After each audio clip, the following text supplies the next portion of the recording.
is the final Wednesday of our study session. And please God, after this week, we're going to go back to our normally scheduled time on Sunday mornings at 10 a.m. Central Time, and wherever, if you're in Eastern Time or Pacific Time or Mountain Time, you just adjust accordingly. What I wanted to talk about today is the Parsha. As many of y'all know, I am the proud host of a Parsha podcast called The Parsha Podcast with Rabbi Yaakov Wolbe. And I try to do a new Parsha podcast each week. And this week is, of course, the first week of the Torah cycle. So I thought it would be a nice idea to record my Parsha podcast with y'all, and hopefully we'll get y'all on board for the rest of the year to subscribe and to study the Parsha with us in the Parsha podcast each week. And once we get back to next week, we'll go back to the regularly scheduled programming that we talked about and that everyone's familiar with. This week is Parshas Bereishit, the first Parsha in the Torah, and arguably the most difficult Parsha to process. Every part of the Parsha seems to be a riddle wrapped in a mystery inside and an enigma. It seems like the whole Parsha is deeply impenetrable. It starts off, of course, with the creation. Everything that we know of, everything that we don't know of, everything that is not God is described in the first chapter of Genesis. 6 days or 6 plus 1 days, and everything's created. All the stars, all the galaxies, all the creatures, everything. And we have 31 verses to describe it all. It seems like it's a wholly non-exhaustive retelling of Genesis. Very difficult to understand what the message is. And of course, we meet Adam at the end of chapter 1, and then Adam is created again in chapter 2. And that, of course, is one of the major questions. Why is Adam being created twice? Or what is the essence or the secret of the creation of Adam?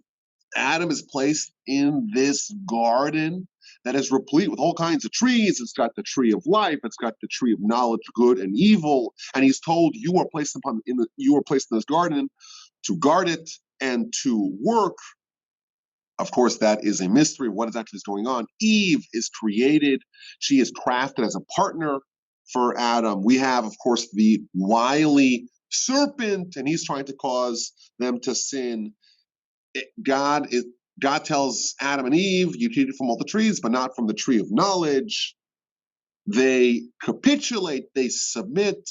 Maybe there's no part of the Torah that has more literature trying to plumb its depths than the whole episode of Adam and Eve in the garden. And after their sin, they realize that they're naked. There's so many things going on. They hide behind a tree, and God dispenses his punishment. They are banished, booted from the garden, and the Almighty places a flaming, swirling sword, barring entry to the garden to all but the worthiest. And of course, the Parsha tells us about Cain and Abel. We have the first sibling rivalry and the first homicide as well. We read about the long lives of all the generations spanning from Adam to Noah. We're kind of like running through thousands of years of history, and the Parsha ends with a marked decline in the spiritual state of humanity. My grandfather, blessed memory, used to say, every Parsha, you can understand it on multiple levels. There's the simple level that everyone can understand, and then there's the more advanced levels, and then there's the higher and higher and higher levels. And Parshas Bereishit, the first Parsha of the Torah, there is no way to understand it on a simple level. Nevertheless, I think there are a lot of amazing insights in our Parsha that could be very inspiring, that could be very informative, that could be very educational, that could be very enlightening. And I believe that one of the major themes of our parsha is perhaps the most empowering idea in the entire Torah. And the place where this is found is somewhat of an unusual place. The Talmud in the book of Sanhedrin tells us that when you have witnesses who are alleging a capital crime, they say that they witnessed an individual commit a crime deemed worthy by the Torah of capital punishment. They are levying a very serious allegation against the defendant. The Talmud tells us, well, how are these witnesses, how are they processed? How does the court cross-examine the witnesses to determine whether or not they're saying the truth? Are they lying? Are they framing an innocent man? Is it legit? And the first thing that the court tries to impress upon the witnesses is the eternal consequences of killing an innocent man. They tell him, you should know that monetary, civic, or monetary cases are not like capital crime cases. A monetary case, you frame the guy, you embezzle some money, and you know how you can fix it? You pay the guy back, and you're good. But what happens if you kill an innocent man? Of course, murder is the most unconscionable act that we know of. But it's not just the murder of one man. It's the murder of one man and all the potential that could have come out of that person. Maybe the man would have had a child. And now that you killed an innocent man, you killed that child as well, and the grandchild, and the grandchildren, and the great-grandchildren, and the great-great-great-great-great-great-great-great forever, ad infinitum. You are a murderer of millions, if not billions of people when you kill one innocent man. Be very careful of the gravity of what you are doing, these witnesses are told. And the sages actually bring proof from our parsha. In the aftermath of the fratricide, the Almighty tells Cain, the bloods, plural, the bloods of your brother are crying out to me from the ground. Says the Talmud, why does it not say the blood of your brother? The answer is because Cain did not murder only his brother Abel, the potential children and grandchildren and great-grandchildren, all those bloods are all part of this act.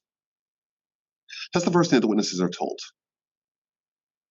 And the court continues to talk about how important and how valuable a single human life is.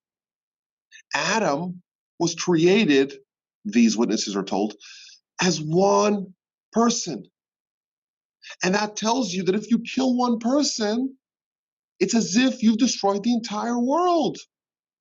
And if you save one person, it's as if you've saved the entire world. And that's why Adam was created alone. There weren't thousands, millions of Adams. There was one. Maybe there were millions of animals, millions of cows and millions of dogs and millions of grasshoppers, but there's only one Adam. And one of the reasons why Adam was created alone is to impress upon ourselves, as we read his story, the value of one life. Therefore, concludes the court, every individual, every person must say, the world was created for me. There's an astonishing proclamation that the Talmud says. Every single person must say, I am like Adam. Adam was one person. I am one person. And Adam was the fulfillment, was the embodiment of the Almighty's purpose in creation. One person alone could be the fulfillment of the purpose of creation, and therefore I am like Adam. I'm also only one person, and I too am the fulfillment of the purpose of creation. And therefore I must say the entire world was created for me. And my grandfather, blessed memory, used to always say that this is not hyperbolic. This is not an exaggeration. A person has to literally believe that the entire world, the entire universe, all the galaxies, the sun and the moon and the stars and all the trees and all the flowers and all the things that we know and all the things that we don't know, all of that was created for me. Adam, he was certainly unique. He was certainly the purpose of creation. Our sages are telling us that the unique individuality of Adam was not diluted, despite the fact that he has billions of descendants.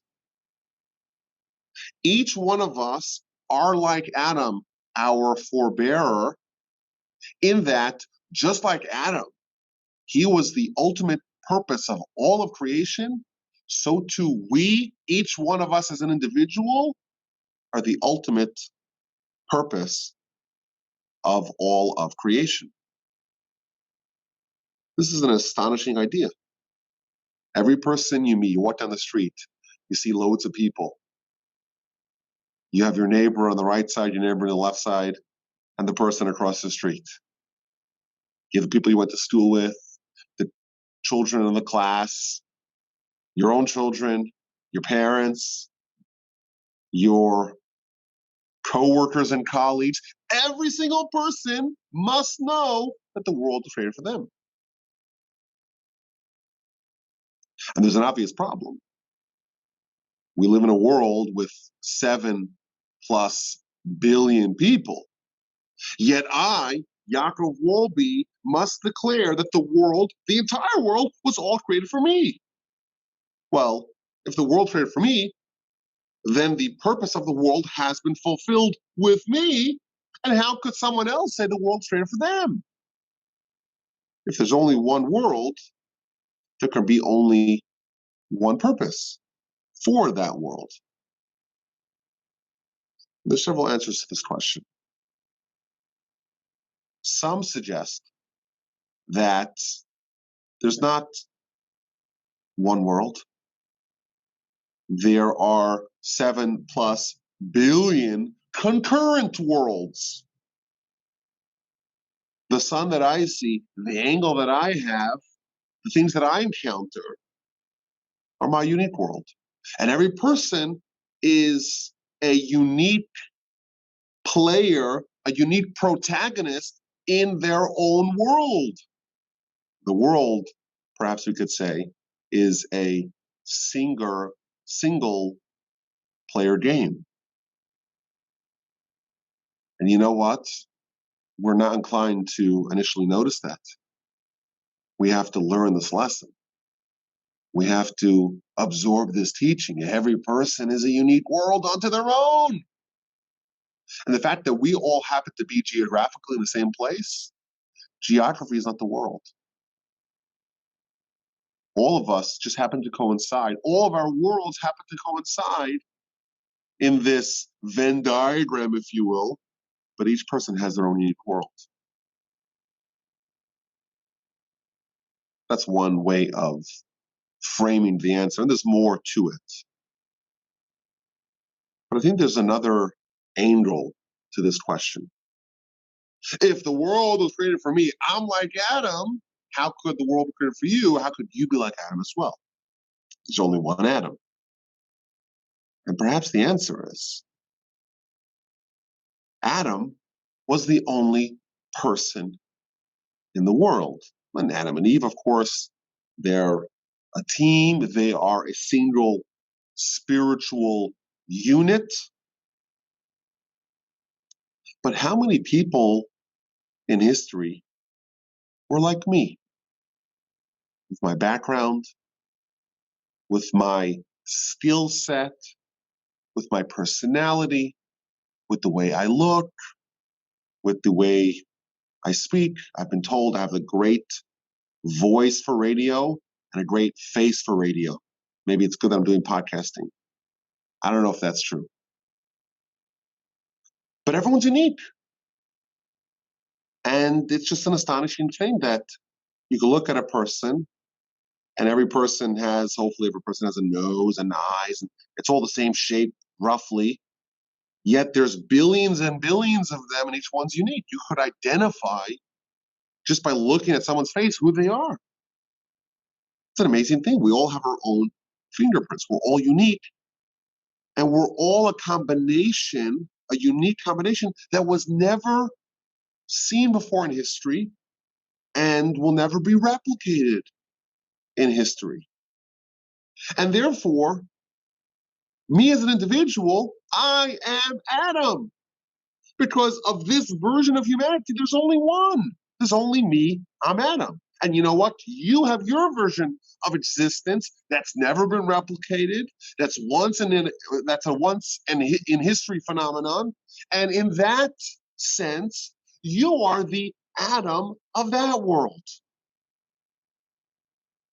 We each have our own unique blend of our individual life, our skills, our abilities, our strengths, our weaknesses, our vulnerabilities.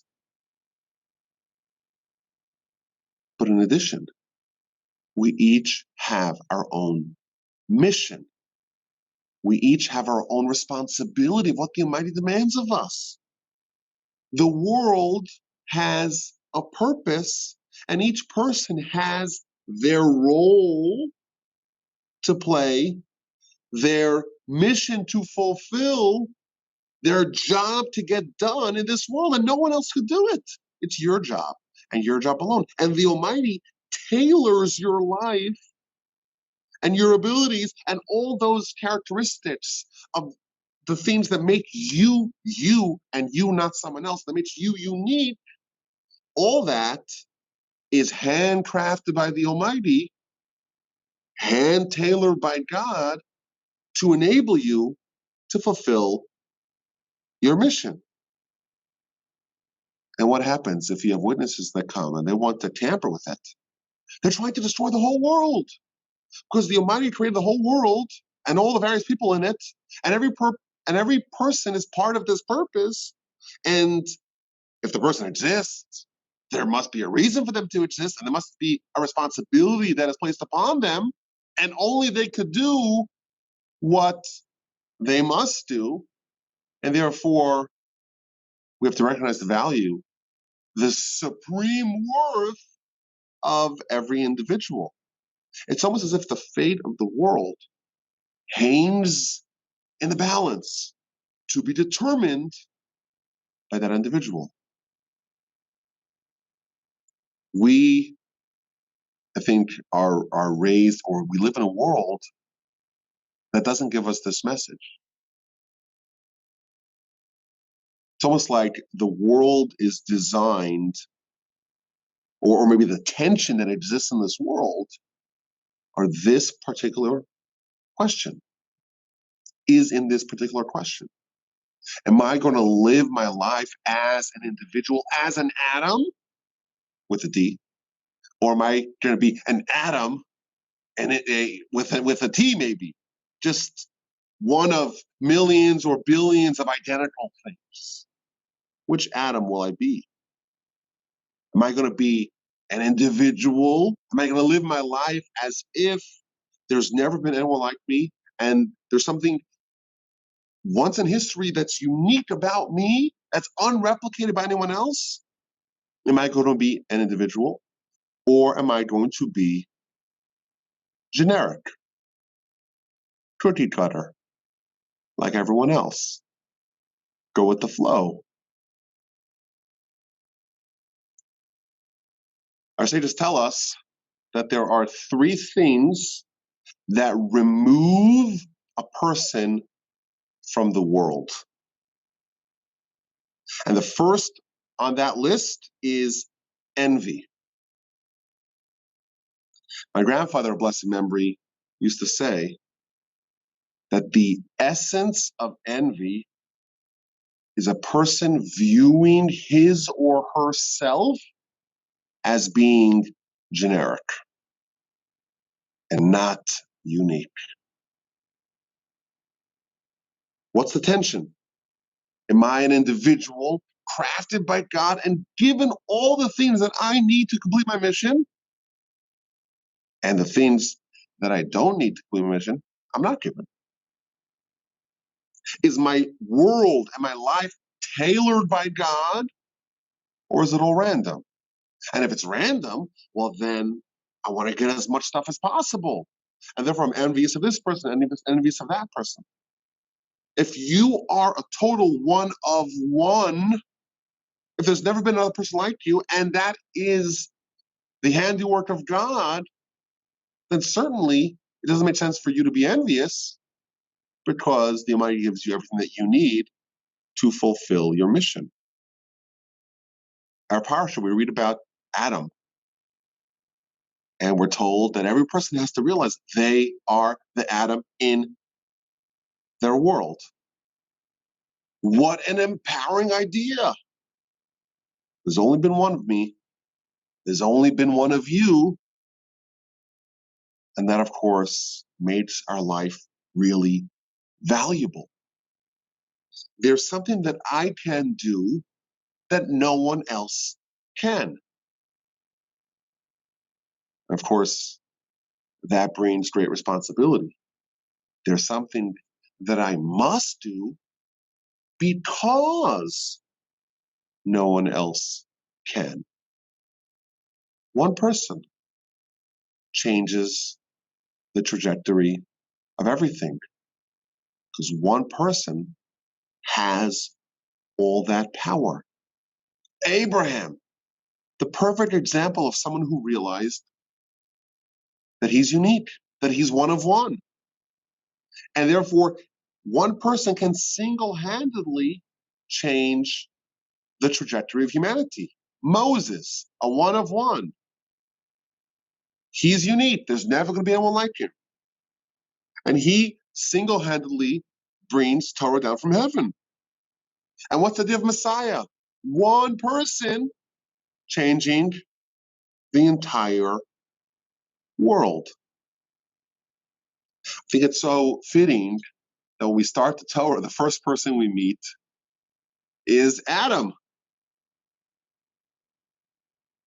And his legacy is somewhat mixed, shall we say.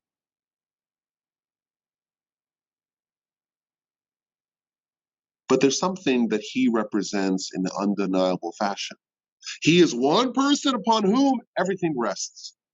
He and he alone must fulfill his unique mission. That's how we start Torah.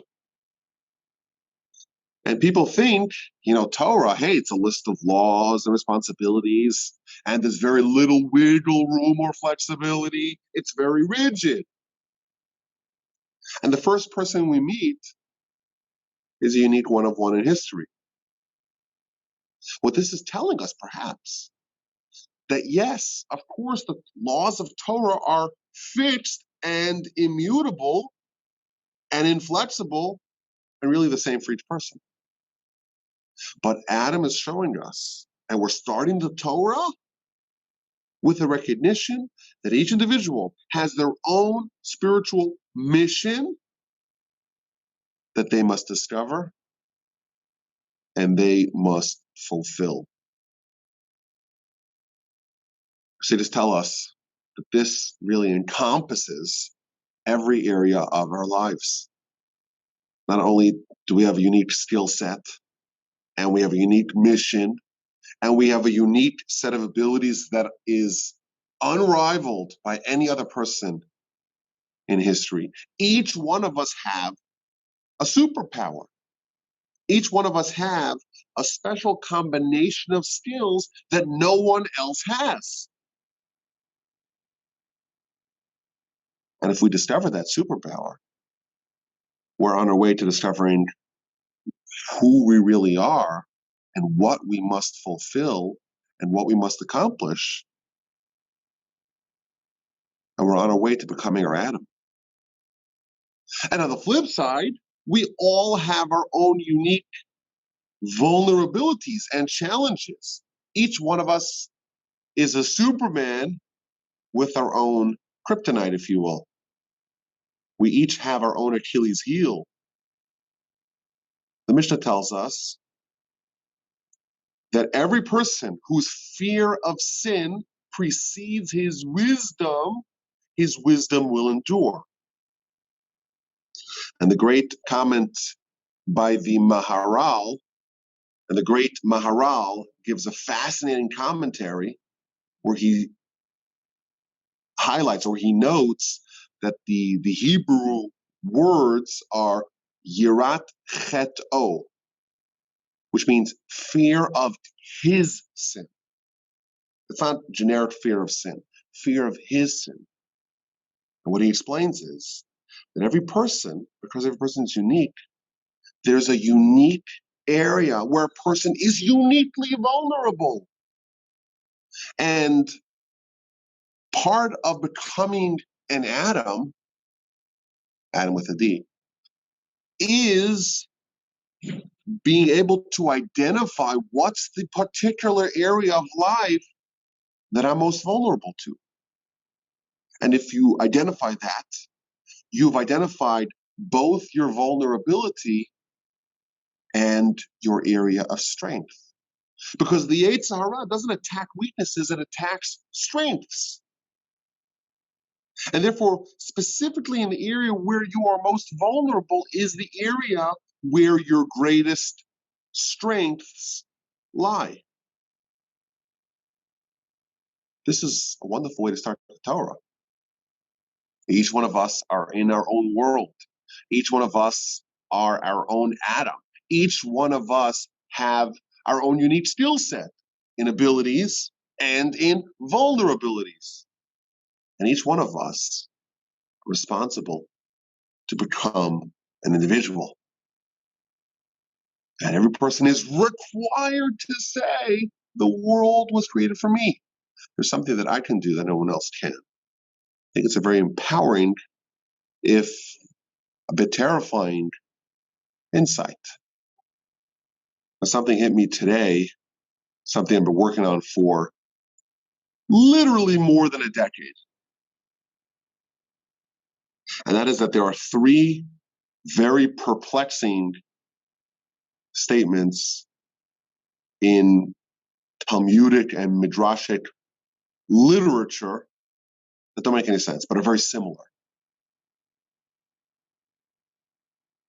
And they are, number one, a person is obligated to say the world's created for me. And if you just walk around saying that, it sounds very hubristic, boastful. It sounds a little bit megalomaniacal. It sounds like a crazy thing to say. Yet the Talmud tells us you have to say it. That's item number one. That's item number one.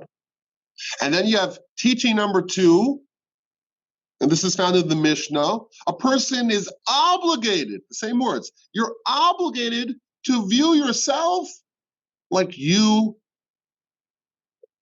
were personally rescued from Egypt, from the Exodus. You yourself were taken out of Egypt, and you are obligated to view yourself in that way. And finally, we're told every person is obligated to say, when will my deeds rival the deeds of Abraham, Isaac, and Jacob? And each one of these three things really sounds unfulfillable. A person is obligated to say, when will I be like Abraham, Isaac, and Jacob? A person is obligated to view themselves as if they left Egypt. A person is obligated to say that the entire world's here for them. And finally, today, it hit me.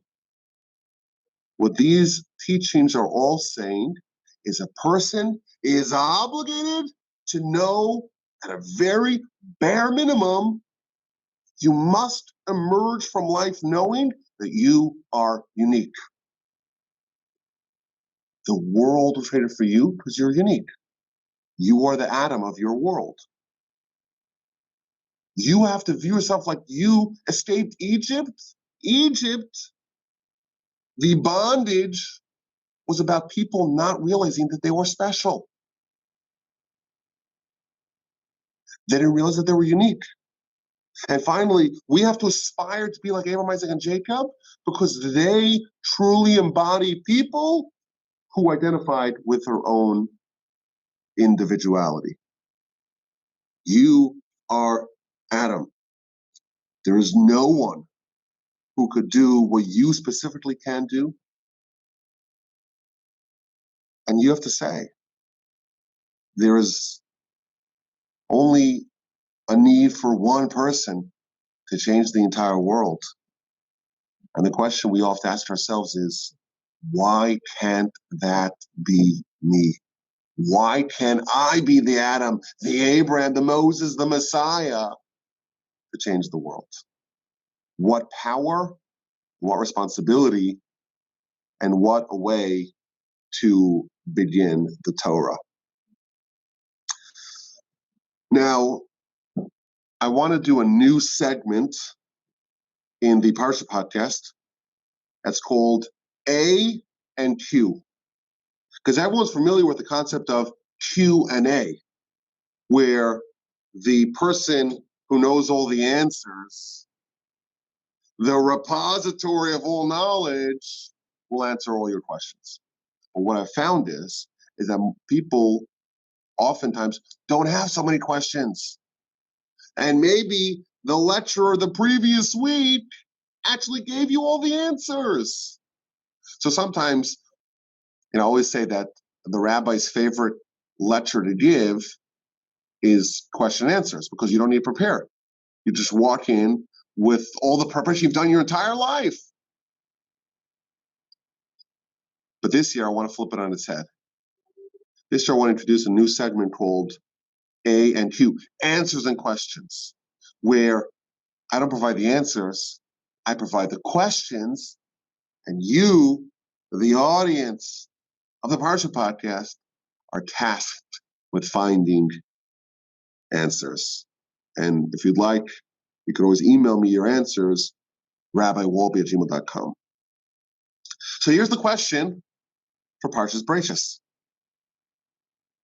In the end of chapter 3 of Genesis, chapter 3 of our Parsha, Adam's been created, Eve's been created, they've been placed in the garden, and they've been given the warning, and they've encountered the seductions of the serpent, and they've succumbed, and they were punished.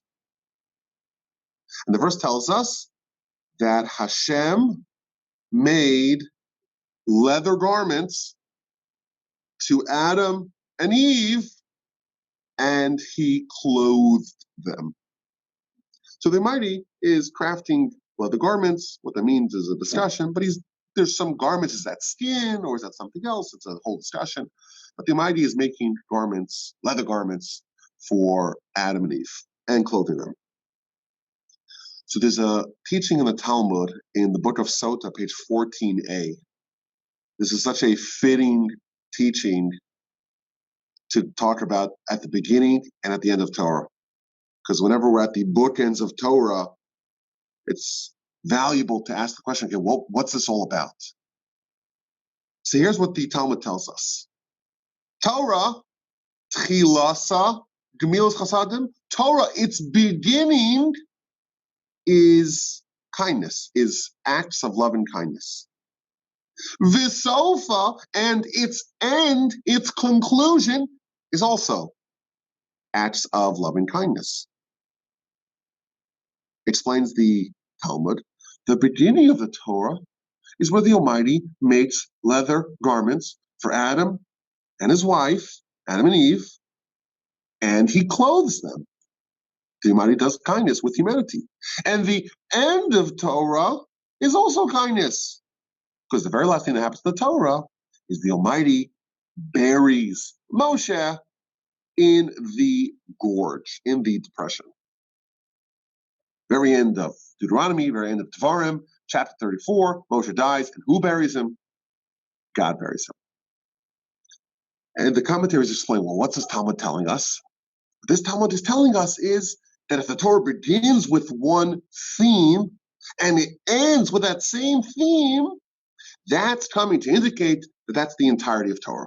What's Torah? It's about kindness. Now, why is it about kindness? A separate discussion. But here's the question.